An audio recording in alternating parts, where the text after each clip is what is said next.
Sir ఒక్క నిమిషం మీరు మాట్లాడండి సార్. మీరు ఆ రోజు మాట్లాడగా సార్ ఎక్కడ పోతారు మాట్లాడండి సార్. నిరుద్యోగుల విషయం మాట్లాడండి సార్. నిరుద్యోగుల విషయం మాట్లాడండి సార్. ఉండండి సార్. 2 నిమిషాలు మాట్లాడి వెళ్ళిపోయింది సార్. 2 నిమిషాలు మాట్లాడి వెళ్ళిపోయింది సార్.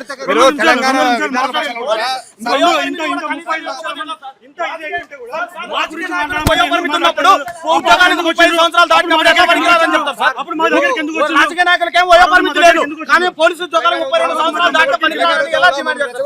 ఈ ఒక్క ప్రశ్న చెప్పండి. ఈ ఒక్క ప్రశ్న చెప్పండి. రాజకీయాలు కాదు సార్. రాజకీయ నాయకులకి కాదు సార్. రాజకీయ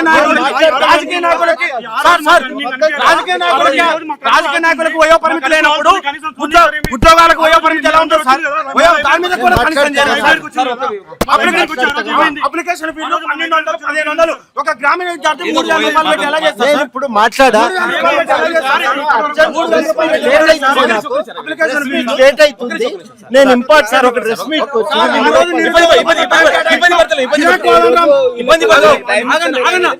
ఆ రోజు ఇదే నిరుద్యోగుల కోసం టైం కేటాయించిన కోదండరాం సార్ ఇప్పుడు ఎందుకు అంత ఆతృతకి వెళ్తున్నారు? చూడు ఒక బాబు ఒక నిమిషం ఆగు సార్. మీకోసం నేను పనిచేసాను సార్. 2019లో మీకోసం నేను పనిచేసిన వ్యక్తిని సార్. ఒక నిమిషం ఆగు. నేను ఒక ప్రెస్ మీట్ అర్జెంట్ ఇంపార్టెంట్ మీరు ఈ వయసులో ఎమ్మెల్సీ సార్. మీ వయసులో వయో పరిమితి ఆ రోజు కాంగ్రెస్ పార్టీ నమ్మలేదు సార్. ఆ రోజు కాంగ్రెస్ మిమ్మల్ని నమ్మినాం సార్. మేము ఆ రోజు కాంగ్రెస్ పార్టీ నమ్మలేదు. ఆ రోజు కాంగ్రెస్ పార్టీ నమ్మలేదు సార్. మిమ్మల్ని నమ్మినాం. మీరు ఓటేమిటి వేయించినాం సార్. మీరు ఇప్పుడు 2 లక్షల ఉద్యోగాల గురించి 2 లక్షల ఉద్యోగాల గురించి మాట్లాడండి సార్. మెగా డిఎస్సీ ఏం లేదు సార్. ఇబ్బంది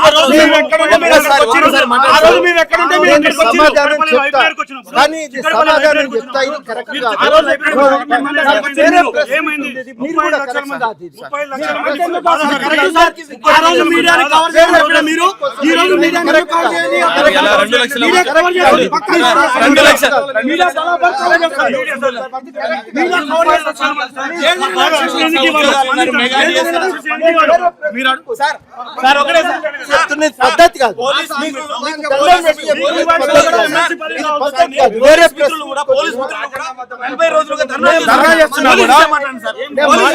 ఏదైనా నేను మాట్లాడతా. 1/2 గంట ఆగు. అటు పోయి కాంగ్రెస్ పార్టీ నమ్మకండి. కోదండరాం సార్ నమ్మండి. కోదండరాం సార్ వస్తే ఓట్లు వేస్తేనే మీకు ఉద్యోగాలు వస్తాయని చెప్పి ఆ రోజు మమ్మల్ని తీసుకెళ్ళలేదు. ఆ రోజు మనం బస్ యాత్రలు చెప్పలేదా? మరి ఆ రోజు అదే బస్ యాత్రకు జెండా ఊపలేదా కోదండరాం సార్ గారు? ఇలా మేము కోదండరాం సార్ ఒకటే అడుగుతున్నాం. మాకు కావాల్సిన ఆ రోజు మీరు ఎన్నికల హామీలో ఎన్నికల మేనిఫెస్టోలో కాంగ్రెస్ పార్టీతో మీరు పొత్తైన తర్వాత మీరు మిమ్మల్ని నమ్మినాం. ఇలా ఉద్యోగాలు వస్తాయని నమ్మినాం. 2 లక్షల ఉద్యోగాలు వస్తాయి. మెగా డిఎస్ మేము ఒకటే అడుగుతున్నాం. అరే బాబు మీరు ఎట్లా ఉద్యోగాలు ఇవ్వట్లేరు? ఆ ఇచ్చిన ఉద్యోగ నోటిఫికేషన్లకు వయో పరిమితి పెంచంటే కూడా కనీసం మాట్లాడే పరిస్థితి టైం లేదు అంటున్నాడు. ఈయన ఎమ్మెల్సీ కోదండరాం సార్కి ఎన్ని సంవత్సరాలు ఉంటాయి? 70 సంవత్సరాలు ఉంటాయా? 70 సంవత్సరాల వయసులో ఈయనకు పదవి కావాలి. ఈయన పదవి కోసం సుప్రీంకోర్టు దాకా వెళ్ళి వీళ్ళు తెచ్చుకుంటారు. ఆ రోజు ఇదే కోదండరాం సార్ చెప్పినందుకు మేము ఓట్లు వేసినాం, నిరుద్యోగాలు ఇట్టినాం అని 32 సంవత్సరాలు దాటినోడికేమో ఉద్యోగాన్ని పనికి రావడాన్ని మాట్లాడంట. ఈయనకి 65-70 సంవత్సరాలు దాటి నడవలేని పరిస్థితిలో ఈయనకేం పదవులు కావాలా? మేము నిరుద్యోగులు ఓట్లేసినందుకు ఆ రోజు ఇదే కోదండరాం సార్ మా ఇంటికి వచ్చి ఎమ్మెల్సీ ఎలక్షన్ లో మమ్మల్ని మద్దతు కోరిండు. అదే బస్ యాత్ర చెప్పని రవి అన్నని మమ్మల్ని అందరినీ కూడా కోరి ఆ రోజు జెండా ఊపి నిరుద్యోగులు ఎక్కడుంటే ఈ మీ మైకుల్ని కవర్ చేయొద్దంటుండు. ఆ రోజు ఎట్లా కవర్ చేసిండు? ఇదే సమాజ్ కూడా ప్రెస్ క్లబ్ ఎందుకు కవర్ చేసిండు? ఏ సమయం కాదు. ఆ రోజు సమయం ఎట్లా వచ్చింది? ఈ రోజు సమయం ఎట్లా వచ్చింది? ఏ అర్థగంట ఆ రోజు ఎట్లా ఆగిండు? వీళ్ళ కోసం పదవుల కోసం డబ్బుల కోసం పోయిండు. అప్లికేషన్ ఫీజులు అన్న ఒక్క నిమిషం అన్న. అప్లికేషన్ ఫీజులేమో అన్న మీడియా కవర్ కాదు. అప్లికేషన్ ఫీజులేమో ఆ రోజు ఎక్కువ తక్కువ నేను మాట్లాడి ఇదే కోదండరాం సారు 3,000 రూపాయలు అప్లికేషన్ ఫీజు పెడితే మాట్లాడాల. ఎక్కడ ధర్మం అన్న? వీళ్ళ పదవుల కోసం ఏమో మమ్మల్ని వాడుకున్నారు. ఈ రోజు మమ్మల్తో మాట్లాడాలంటే 5 నిమిషాలు టైం లేదంటున్నారు. ఇంత దౌర్భాగ్యం అన్న. 10 సార్లు కలిసినాం. ఇంటికి పోతే పోలీసులు అరెస్ట్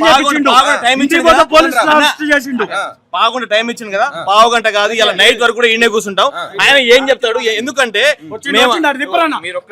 మీరు మీడియా మిత్రులు కూడా మమ్మల్ని ఎక్కడ పడితే అక్కడ మీరు అంటారు కదా, ఆ పార్టీకి వెళ్తే మీరు మీ ముందనే ఉన్నారుగా. మాట్లాడండి ఒకసారి. మీరు మాట్లాడండి. మమ్మల్ని పేడాల్సిన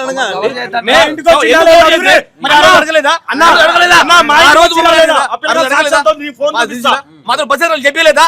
ఆ రోజు బస్ జెండాలు ఊపిరు కదా, మరి ఎందుకు ఇవాళ మాట్లాడతలేరు? మీరు అడిగి ఇవాళ మీకు ఎమ్మెల్సీ పదవి కావాలి, మీకు ఎంఏ పదవులు కావాలి, కానీ నిరుద్యోగులకు ఉద్యోగాలు కావాలంటే మాత్రం మా గురించి మాట్లాడు. ఎప్పుడు టైం ఉంటుంది? 2 సంవత్సరాలు అయిపోయింది, 3వ సంవత్సరం ఇది, 3వ సంవత్సరం కాకపోతే 4వ సంవత్సరం వస్తుంది. ఇక మీ ఉద్యోగాలు మీ పదవులు ఎమ్మెల్సీ కూడా అయిపోయాయి. మరి ఎప్పుడు మాట్లాడతారు మీరందరూ? ఇప్పుడు ఒకటే చెప్తున్నాం, కోదండరాం సార్ ఇక్కడ కదిలేంత వరకు ఇక్కడే ఉంటాం. ఆయన మాకు వివరణ ఇవ్వకపోతే మాత్రం ఈయన నిరాదీక్ష కూర్చుంటాం. ఏం చేస్తారు చూద్దాం. 35 లక్షల మంది మమ్మల్ని కుక్కలాగా వాడుకున్నారు. ఈ నా కొడుకులంతా కుక్కలాగా వాడుకున్నారు. ఈ రోజు మాట్లాడట్లేదు. నేను ఇదే ఆకాశం నా మీద 4 కేసులు కావడానికి వీలే కారణం.